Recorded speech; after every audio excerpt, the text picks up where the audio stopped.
I feel that the name comes simultaneously with the product into the market. You cannot have an anonymous product and then think of christening it uh, later.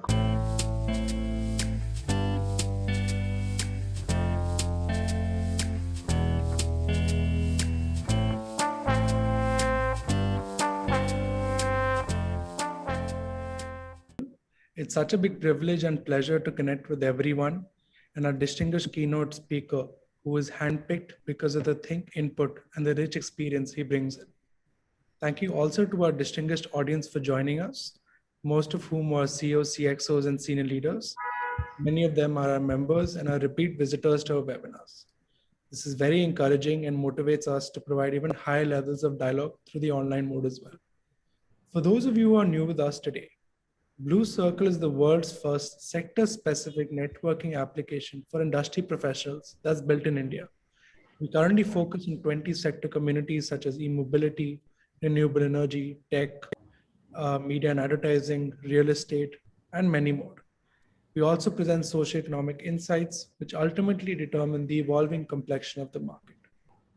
Along with our weekly webinar series and digital publication, you will be happy to know that we have recently launched the first version of the Blue Circle app for industry leaders, somewhat like a sector-specific LinkedIn, a space to have meaningful conversations, connect with over 15,000 plus like-minded leaders from India and across the globe, house high-quality curated content, and access business opportunities across these sectors.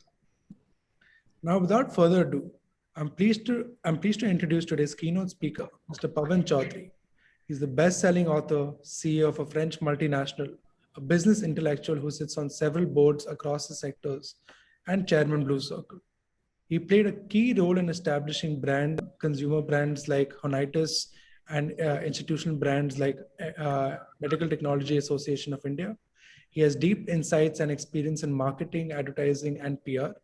His critically acclaimed book, The RX Factor, is a good place to catch these. He advises creating winning brand names, slogans, and symbols. So now I will be sharing a pre-recorded session of Mr. Choudary, post which we will move on to the live Q&A session with Mr. Choudary as well. Thank you. We will discuss name, symbol, and slogan today, and we'll focus on the name bit,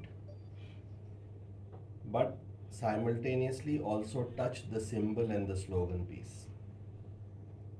If there are any questions, please come with those after the session is over, and please come with additions to the examples which I provide, because every time I do this session, the audience enriches it further.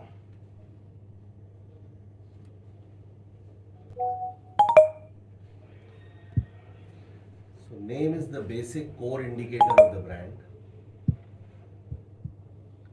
a basis for both awareness and communication. Often it can be used to generate associations as well as describe what.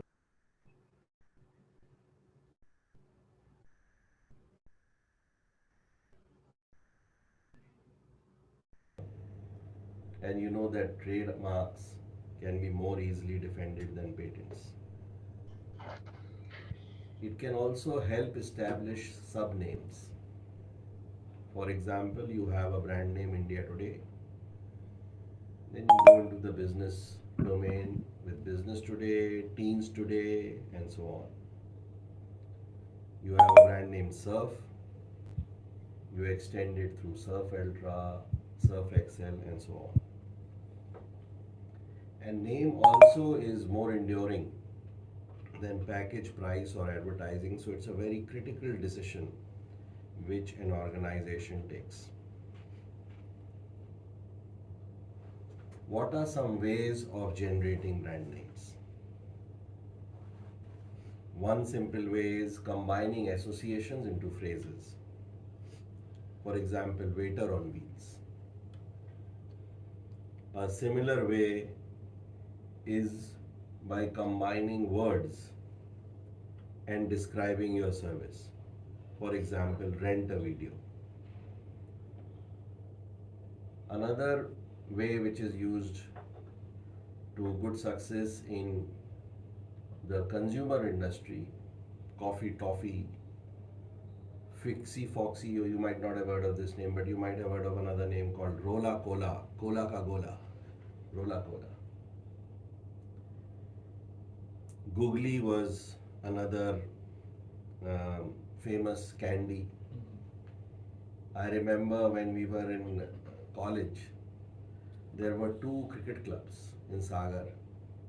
One was the Tiger Club and the other was the Gore Club. They were the top clubs. The best players were picked up by these clubs. We unfortunately did not get picked up. So we brought in a new club into being. But it was called Batora Club. Batora means in Hindi picked up from various places. And we brought in some people from Jabalpur also. And couple of very good cricketers from Jabalpur we brought into Batora Club. They compensated for our lack of talent, and ultimately Batora Club won the tournament. We defeated first Gore Club and then Tiger Club, and Batora Club was the winner. So this is another humorous and non-self-conscious name which we made, Batora Club. We can make names through adding prefixes or suffixes also. And this is very commonly used in medical devices, for example, or drugs. So the biggest medical device company in the country by market capitalization is a company called Polymed. OmniScan is another big company internationally. Bone Vita, where you use the suffix Vita. When you use the suffix ed, you get laundrette. With dyne, you get sonodyne, neutralite, Nutramul. So various prefixes or suffixes can also be used to make a brand. And any set of words that describes objects can be a source of alternatives too. For example, 555. 555 is a very famous cigarette. Animals, Tiger biscuits, Greyhound is a bus, Camel is a cigarette, Tiger balm, Kachua chhap agarbatti. Flowers, these are all describes objects. These are, you can say, proper noun based objects. Flower or tree, 3 roses, wild orchids, black rose, kali mehndi, sunflower oil. Person type, gentleman, esquire. Many services name their names on the founder. For example, Tara Sinha Associates, a lady who was very well known in advertising, named her company so. O&M, which is Ogilvy and Mather, J. Walter Thompson, Tata, Mehra Sons, Tribhuvan Das. This approach has a weakness. For example, Mehra Sons started seeming as a very traditional kind of jeweler when Tanishq and all came in. So I remember their advertisement was beautiful. Mehra Sons, only the trust is age old, and they used to demonstrate beautiful jewelry, contemporary jewelry, and saying only the trust is age old, which is very important in the jewelry business. Adjectives, quick fix, Kleenex, Erasex here. Also, you are giving, within the name, you are telling the story of the brand or what it is meant for. Monuments, Char Minar, Taj Mahal, tea, Lal Killa, Basmati rice. Sorry, there should not be a comma there. An important thing for the brand is it should be easy to learn and recall. So, when is it easy to learn and recall? When it is different, unusual, or and curiosity generating. For example, a very famous brand was Alpenliebe.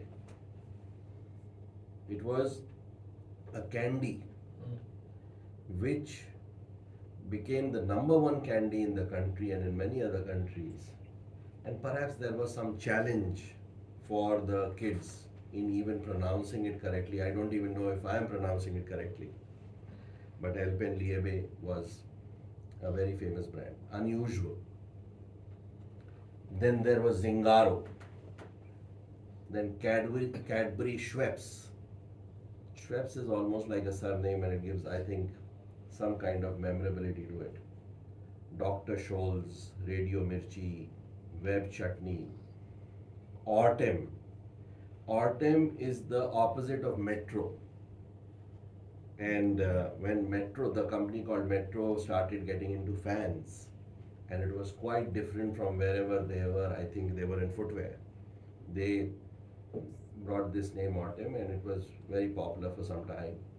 After that, for other reasons, not because of the name, the company did not do so well. So when it has something interesting about it, rhyme or alliteration or pun or humor, for example, as I said, Rola Cola, or it elicits a mental picture or image. For example, Apple. Apple, because it is an object and also because of how now the bite has gone into the apple in their logo, it leaves a memory trace.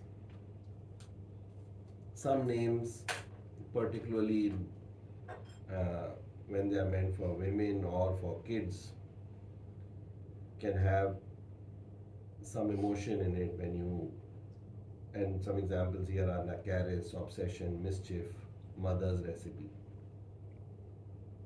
Sometimes just a name which is simple, like Coke or Dewormis. Dewormis is the product which gets rid of worms, helps you get rid of worms. Or another product called Lariago. Lariago is a product which is chloroquine, so it is for malaria. So Lariago, right? Malaria Go, Ma has been taken out of it. So this is also a good name. So what are the different roots to a good name? One of the powerful sources is a metaphor. And a metaphor helps you communicate a complex idea compactly. For example, die hard battery, Duracell, ever ready. In the first and second cases, we are communicating the fact that we are communicating stamina, die hard and Duracell. In the second case, we are communicating the speed of response, the always willing partner. Use of morphemes as name building blocks. Now, some of the best names are coming through morphemes. Morphemes are small fragments of words which are capable of stimulating mental images even though they are meaningless themselves.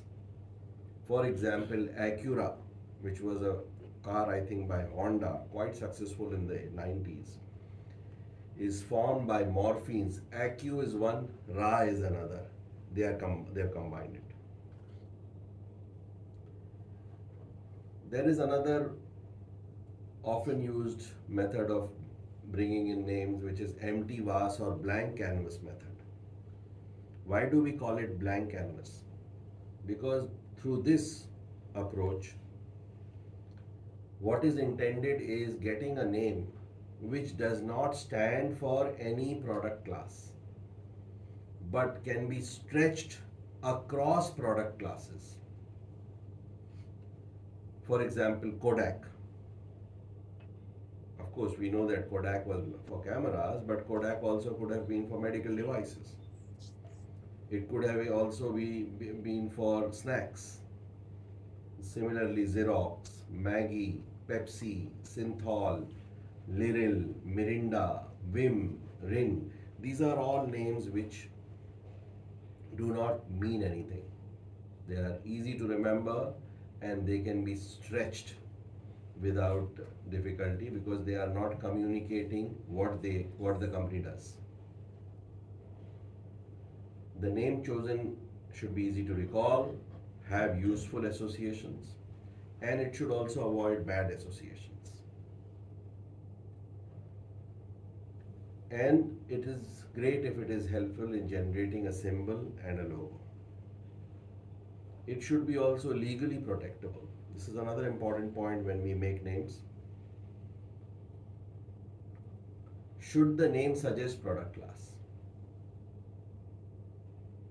Pros of suggesting product classes: can claim the ownership of the class.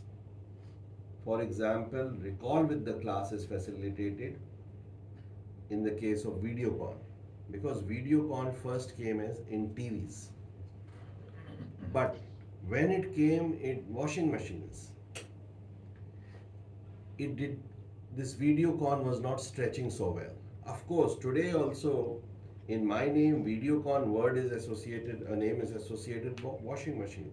Why? That is not because of the name. That is because of their ad.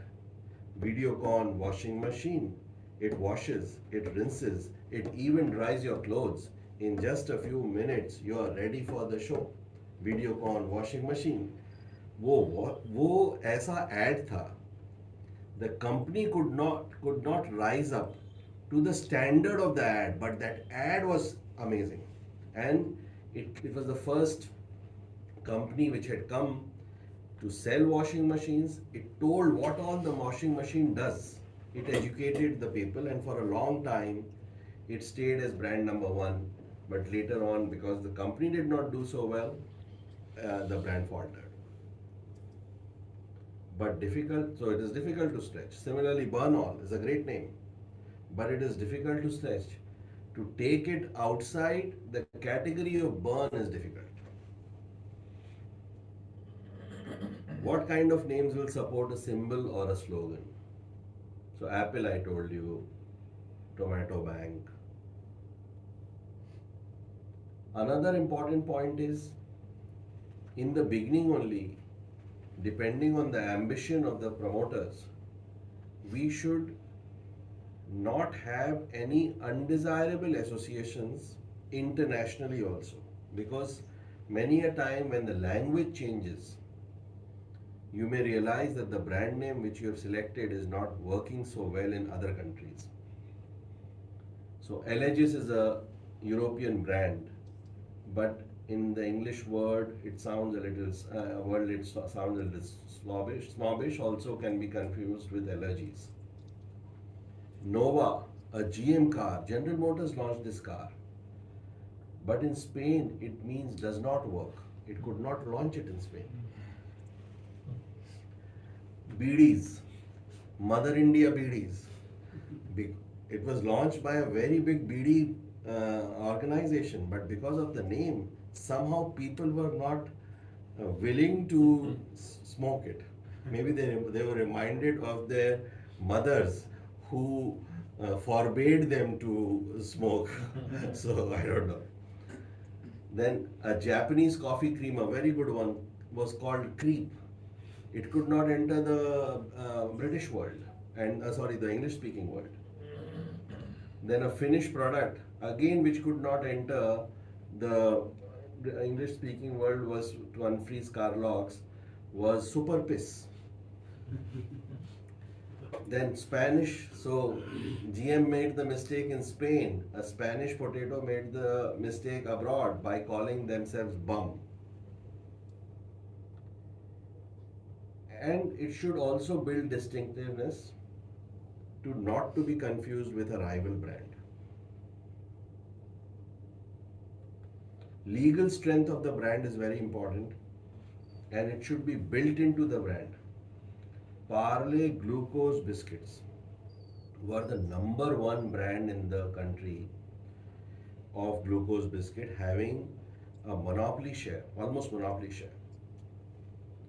And that is the time other glucose biscuits also started coming, looking at the size of the market and the success of the company. When Parle objected that they are also calling their products by the name Tiger Glucose Biscuit or something like that, that objection was not sustainable in the court because glucose is a dictionary term and you cannot protect glucose. So they had to change their name to Parle Ji. That is when their ad came. आपको पता है जी, तुमको पता है जी, बरसों से स्वाद भरे यही है जी पार्ले जी. उनको इतनी मेहनत करनी पड़ी पार्ले जी बनाने के लिए because glucose was not defendable. Similarly, quality ice creams, they use this spelling to distinguish themselves and to protect themselves. It should be distinct, but it should also do more than, it should not be just descriptive of the product, service, etc. There should be a zing in it. There should be some distinguishing class in it. Names which do not have ability to defend. As I said, dictionary words you cannot defend. Product class descriptives also you can't defend. For example, air shuttle, consumer electronics, you can't defend. Just a few words on symbols. The symbol friendly brand name is so much better because visual images are easier to learn. So there are different types of symbols you see: hexagon of Hong Kong Bank, Mercedes star, Murphy's baby was a popular one, Apple, the sword of Reckitt and Coleman, arch of McDonald's, package of Fruity, the very famous half-bitten apple of Apple. Cartoon characters like Gattu of Air India, you would, if you remember, or Maharaja of Air India, Casper, Rasna's Gin. The roles of symbols, they help you build associations, and multiple associations also are possible through symbols. Rock of Gibraltar is the symbol of prudential. It signifies strength, stability, a fortress against adversity. Namaste of Welcome Group signifies warmth, welcome, hospitality, humility, some bit of Indianness. It can also help in generating feelings. For example, Murphy's baby or Amul's boy and girl. Helps in indicating product class, upper crust crown, Rolex's crown. Slogans help you provide flexibility because brand name cannot be changed, but the slogan has hardly has any legal limitations. This meeting is being recorded. Slogans can also remove ambiguity from the name by specifying what it stands for. They can also generate an equity of their own. For example, Cadbury, Asli Swad Zindagi Ka, during the time the campaign was running. Karlo Duniya Mutti Mein, I think this was Airtel.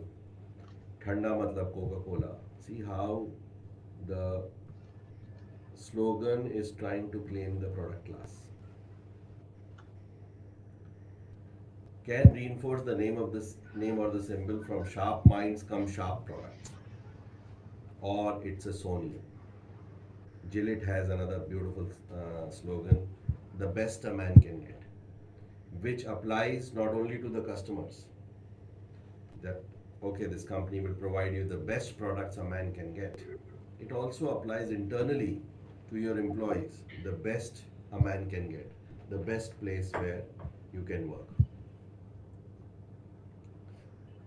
So it is most effective when a slogan is specific and to the point, memorable because it is interesting, relevant, funny, catchy, unusual, distinguishing, classy. So this is where I'd like to stop, and thank you very much for your patient listening, and please feel free to comment, add, question what I have discussed.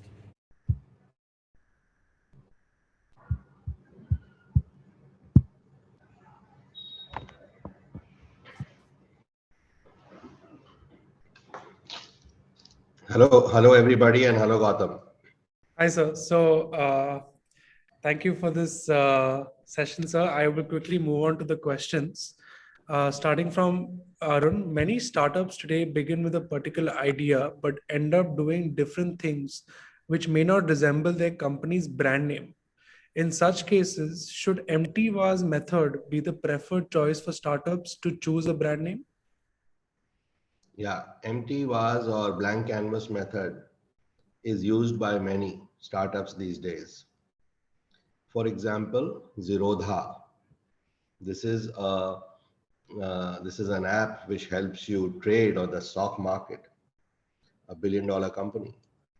And this was used before also, sometimes as an empty vase method, or sometimes trying to encompass the ambition of the founder. For example, Jeff Bezos had a very big ambition. He called his company Amazon. Now, this company, Amazon, this name, it's the largest river in the world, gives you a lot of space to diversify and add new businesses. Another good name is Misho. It doesn't mean anything, blank canvas. So, on the other hand, there is a name Pharmacy. It's a good name, but it will limit you to pharmacy only. If you have to even go to medical devices or hospital care, some little bit of a stretch it is. Ola is another good name which doesn't mean anything. Vygon, the company which I lead in India and which is the leader in neonatal and pediatric catheters here, is also a blank canvas brand name. So blank canvas is a good idea. Otherwise, names which are like Amazon, which is not a blank canvas completely, it is a proper noun, are also good names. But problem is that names which are the property of everybody, like dictionary words, etc., they cannot be defended. Gautam. Thank you, sir. You ended your answer with dictionary words. So right after that, in fact, we have a question on it. Rahul is asking, are misspelled dictionary words as brand names a good idea, like smile with a Y? Yeah, it's a good idea. Smile is a good SMYLE is good as long as you are having a cosmetic brand or you are having a dental brand, then it is a very good fit. Otherwise, it has to be a generic ambition that you will make your customer smile, which sometimes becomes let me say a little bit less believable.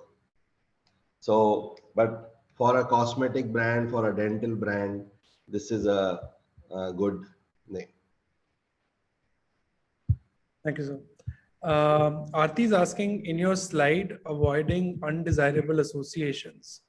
Choosing a native language to create a brand name sometimes may have an adverse effect for the brand, such as bum, creep, etc.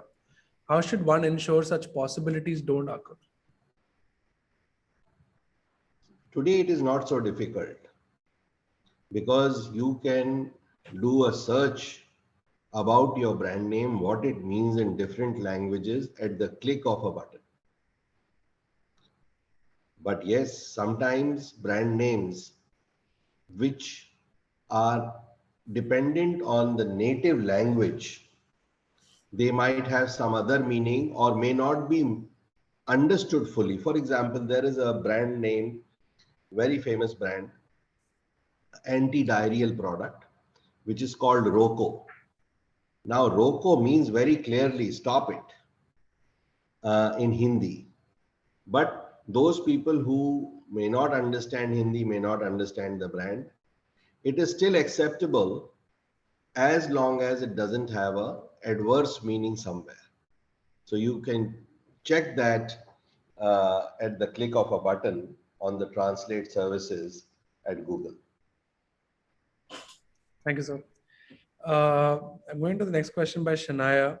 When is it advantageous to use a specific script or font to create a textual logo like Coca-Cola or Facebook? So those brand names where you want to leave a visual imprint uh, and a classy visual imprint uh, can do well with a good script. For example, a luxury brand. Um, Coca-Cola also is, let me say, an epic brand. So in such cases, it is good to have a script, maybe a little classical script also, a classical font also. But in other brand names, which are very much dependent on being contemporary, this kind of classical fonts, etc., may not be so advisable. Sure. Rajesh Bhatt is asking, is there a difference between B2B barding and B2B branding and B2C branding? He also has another question, is that also should we have different approach for international markets? So B2B branding and B2C branding, this is quite a wide question. Let me just go to the brand naming part. Yeah, B2B brands have to be more, let me say, officious, a little more formal, a little more, let me say, greater stress on efficiency and professionalism in the brand name should be there. In B2C, you can really give your creative urges a good field run. For example, a very big brand uh, comes from Kanpur, Thaggu ke Laddu.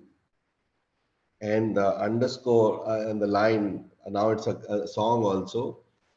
हम ऐसा कोई सगा नहीं जिसको हमने ठगा नहीं. So there are many humorous brands. I also told you about Batora Club and Googly and Fixie Foxy. And so in the consumer space, you can have a little more liberty as far as branding is concerned, little more creative license. Thank you, sir. We have a question. His other point was regarding international and Indian markets. I think we have covered that. Also, the name, the sound of the name as well as the pronunciation of the name should not be should not sound crass in a particular language. So also there are certain syllables which are not pronounceable. For example, the French have difficulty in saying Ram. They would almost say arm. So there are certain syllables which are difficult to pronounce by different fraternities. In India, some people have difficulty in distinguishing sh and sir.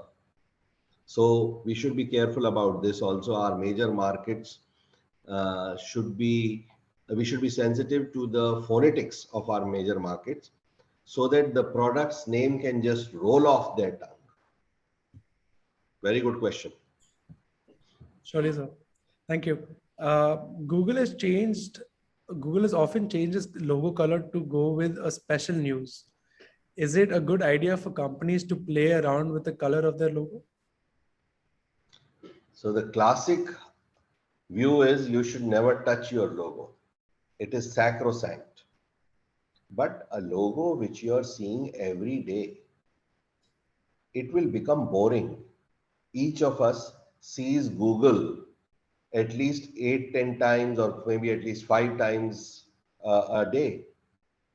So if your brand name is so visible and you connect it with the contemporary news, change the colors, etc., it just tells the reader how current you are, how contemporary you are.